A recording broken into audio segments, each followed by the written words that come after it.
Battle of Thermopylae. Spartan courage against Persia. Global gateways.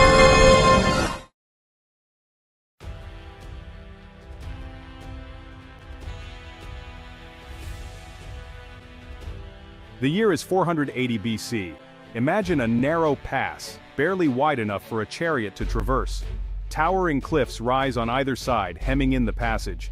This is Thermopylae, the hot gates, named for the sulfur springs that emanate from the earth nearby.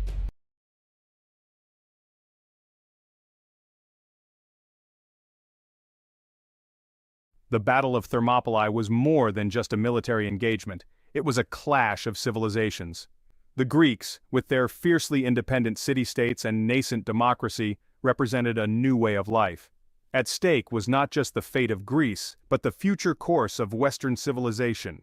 It is a tale of courage against overwhelming odds, of sacrifice in the face of certain defeat.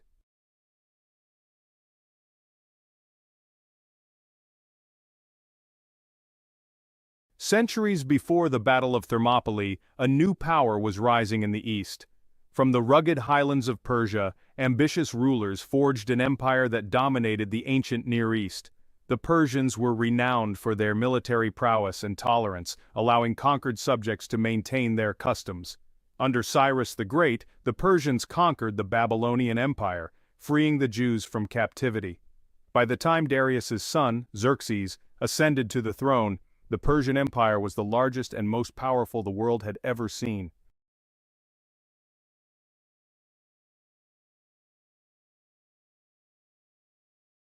Xerxes, like the pharaohs of Egypt before him, ruled with absolute power. He was considered the living embodiment of Ahura Mazda, the supreme god of the Zoroastrian religion. Xerxes was haunted by the legacy of his father Darius, who suffered a humiliating defeat at the Battle of Marathon.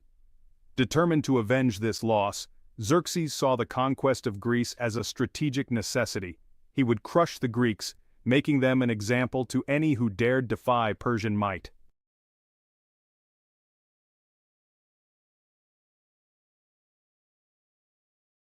The invasion of Greece required years of planning and preparation. Xerxes mobilized his entire empire, summoning soldiers from every corner. He ordered the construction of a vast fleet of warships to transport his army across the Hellespont.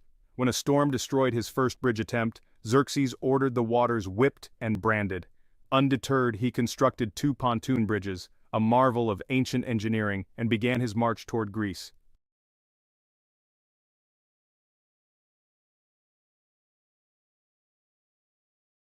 The Persian army was a dazzling spectacle of color and sound. Soldiers from every corner of the empire marched beneath their own banners. There were immortals, the elite Persian infantry, and Medes, skilled archers and horsemen. The Persian army was a well-oiled war machine, its movements precisely coordinated. Supply trains stretched for miles, carrying food, water, and weapons. Xerxes even brought his personal harem, a moving city of luxury amidst the army's brutal efficiency.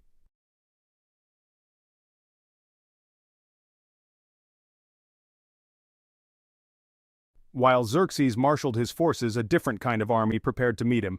The Spartans, inhabitants of Laconia, were trained for war from birth. Spartan society was geared entirely towards military excellence. Boys were taken from their homes at age 7 and enrolled in the agoge, a brutal system of military training. They were subjected to harsh discipline, deprived of food and comfort, and forced to fight. Those who completed the agoge emerged as hardened warriors, fearless in battle and utterly loyal to Sparta.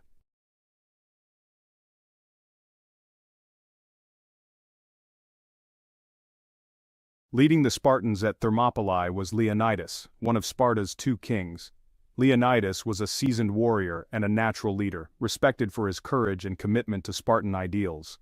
When news of the approaching Persian army reached Sparta, Leonidas consulted the oracle at Delphi. The oracle's prophecy was grim: Sparta would either fall to the Persians or lose its king. Undeterred, Leonidas interpreted the prophecy to mean he must sacrifice himself to save his city. He handpicked 300 of his finest warriors and marched north to meet the Persians at Thermopylae.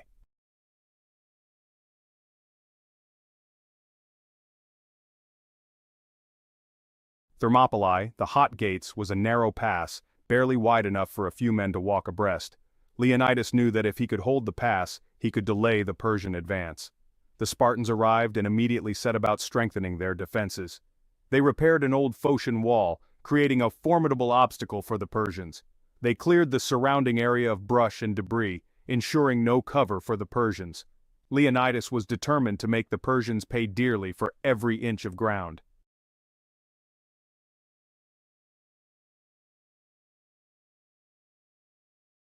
As the Persian army drew near, Leonidas addressed his men, reminding them of their duty and honor.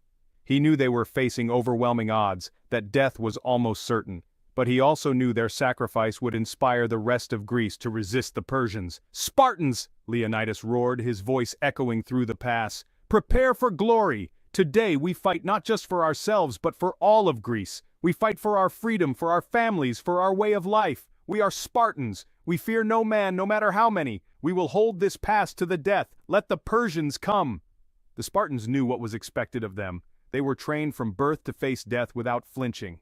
They had no illusions about the battle to come. They were outnumbered, outmatched, and outmaneuvered, but they were Spartans, and they would not yield. The Battle of Thermopylae was about to begin.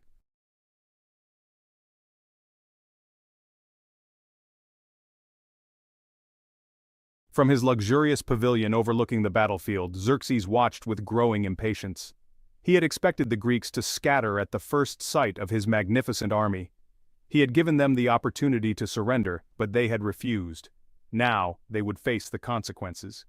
Xerxes motioned to his commander, a grizzled veteran of countless campaigns. "Send in the Medes," he commanded. "Crush these insolent Greeks and bring me their leaders in chains." The commander bowed low and hurried off to relay the order.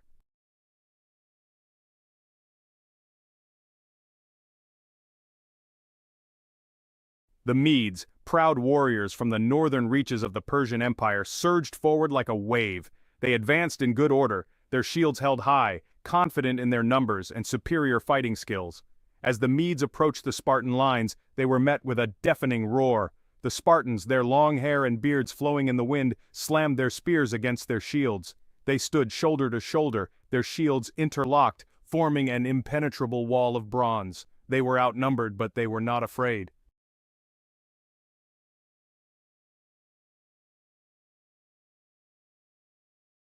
The first wave of Medes crashed against the Spartan lines like a wave against a cliff. The impact was deafening, the clash of bronze against bronze echoing through the narrow pass.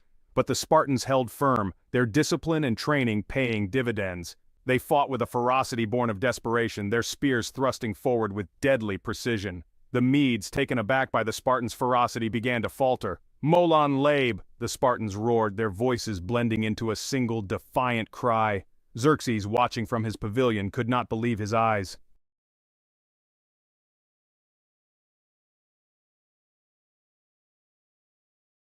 Among the Spartans, one warrior stood out for his courage and his grim humor. His name was Dienekes, known for his quick wit and even quicker sword arm. As the battle raged, Dienekes fought with a smile, his laughter ringing out above the din. At one point, a fellow Spartan remarked on the vast size of the Persian army, saying, "It's said that the Persians are so numerous that their arrows will blot out the sun." Dienekes replied, "So much the better, then we shall fight in the shade." His words spread through the Spartan ranks, bolstering their spirits. As the sun set, Xerxes ordered his exhausted troops to withdraw. The first day of battle had ended in a stalemate.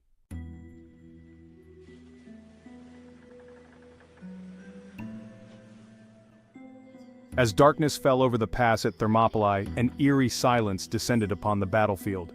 The air, still heavy with the stench of blood and sweat, was punctuated by the groans of the wounded.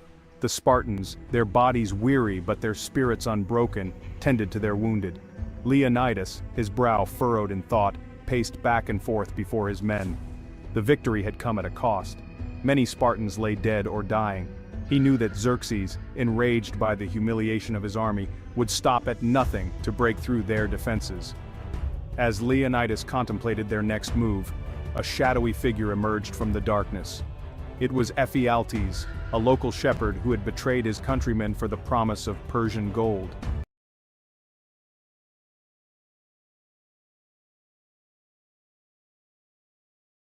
The Thermopylae path, a treacherous trail winding through the steep cliffs, was all but forgotten. It offered the Persians a way to circumvent the Spartan defenses and attack from the rear. Xerxes, his pride wounded, dispatched his elite troops, the Immortals, to take the path. Leonidas, informed by his scouts of the Persian movement, knew his time was running out. Summoning his officers, he offered them a choice: stay and fight, embracing a glorious death, or retreat and live to fight another day.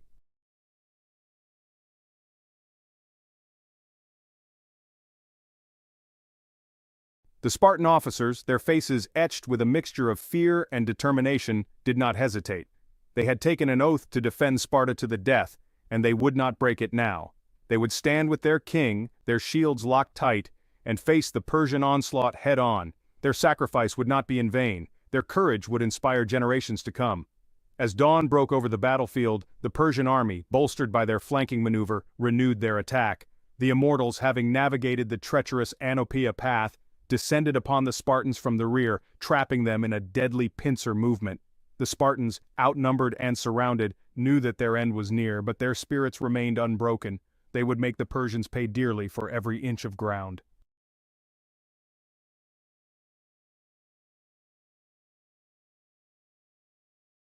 The final battle raged for hours, a maelstrom of blood and bronze, courage and desperation. The Spartans, their ranks dwindling with every passing moment, fought with the fury of cornered lions, their spears thrusting and parrying with deadly precision. Leonidas, his voice hoarse from shouting commands, fought like a man possessed, his spear finding its mark time and again, his shield a bulwark against the Persian onslaught. The ground ran slick with blood, the air thick with the stench of death, but still the Spartans fought on.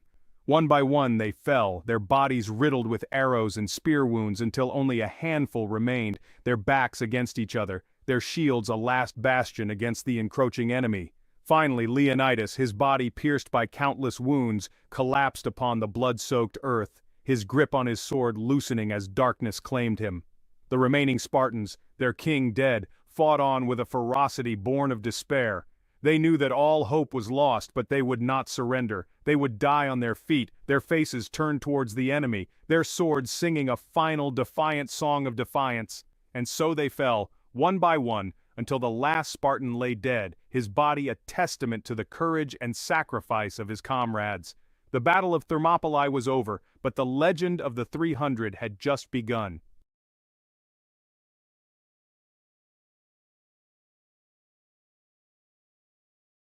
The dust settled slowly over the blood-soaked ground at Thermopylae. The silence, broken only by the groans of the dying and the caws of carrion birds circling overhead, was a stark contrast to the cacophony of battle that had raged just hours before. Xerxes, his face pale with a mixture of awe and fury, surveyed the scene from his lofty perch. The pass was his, the Spartans vanquished, but victory had come at a terrible cost. Thousands of his soldiers, including many of his elite Immortals, lay dead or dying, their bodies sprawled in grotesque postures among the shattered spears and shields. The Spartans, though vastly outnumbered, had sold their lives dearly, inflicting casualties that shocked even the battle-hardened Persian king. As Xerxes stared at the carnage, a chilling thought crept into his mind. If a mere 300 Spartans could wreak such havoc, what awaited his army in the heart of Greece?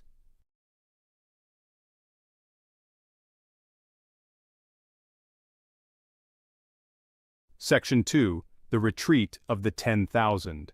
Xerxes' generals, eager to capitalize on their victory, urged him to press on into Greece without delay.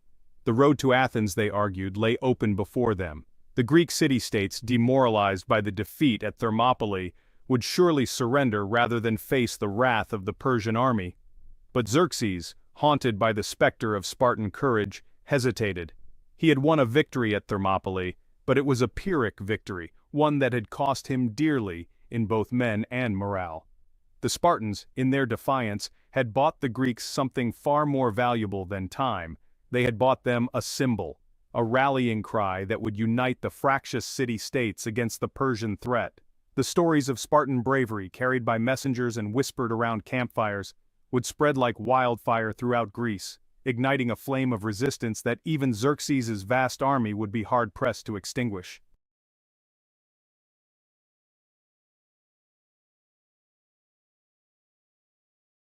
Section 3. A turning point. The Battle of Thermopylae, though a defeat for the Greeks, marked a turning point in the Persian wars. The Spartans, in their willingness to sacrifice themselves for the greater good, had shown the Greeks and the world that even the mightiest empire could be resisted, that freedom, once tasted, was worth fighting and dying for. The legend of Thermopylae would echo through the centuries, inspiring countless generations to stand up to tyranny and oppression. The Persian wars were far from over, but the tide was beginning to turn. The Greeks, inspired by the example of the 300, would rally their forces and inflict a series of crushing defeats on the Persians, driving them back across the Aegean Sea and securing their independence for generations to come. The Battle of Thermopylae may have been a Spartan defeat, but it was a victory for the spirit of freedom that would shape the course of Western civilization.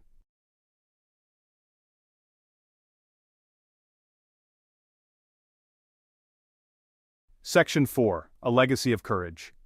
The legacy of Thermopylae extends far beyond the realm of military history. The Spartans, in their unwavering courage and their unflinching devotion to duty, embody timeless virtues that continue to resonate with people around the world. Their story is a reminder that even in the face of overwhelming odds, even when all hope seems lost, the human spirit can triumph. The Spartans at Thermopylae were not superhuman demigods. They were flesh and blood men with families, fears, and aspirations, yet when duty called, they did not hesitate. They stood their ground, knowing that they were marching to their deaths because they believed in something larger than themselves. They believed in freedom, in their city, in their way of life, and in their willingness to sacrifice everything for their ideals. They achieved a kind of immortality, their names etched forever in the annals of history as symbols of courage, determination, and the indomitable spirit of those who dare to fight for what they believe in. The Spartans at Thermopylae may be gone, but their legend lives on, a beacon of hope and inspiration for all who cherish freedom and the courage to defend it.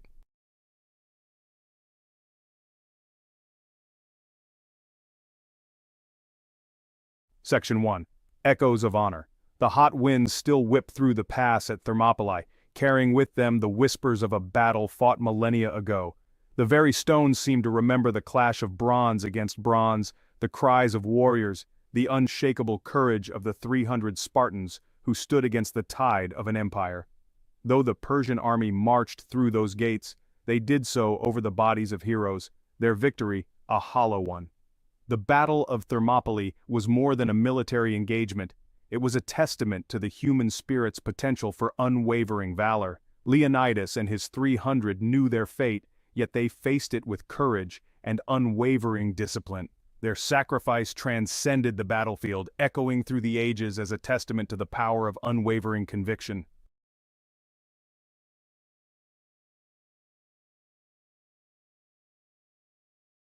Section 2. A Timeless Inspiration. Today, the memory of Thermopylae continues to inspire.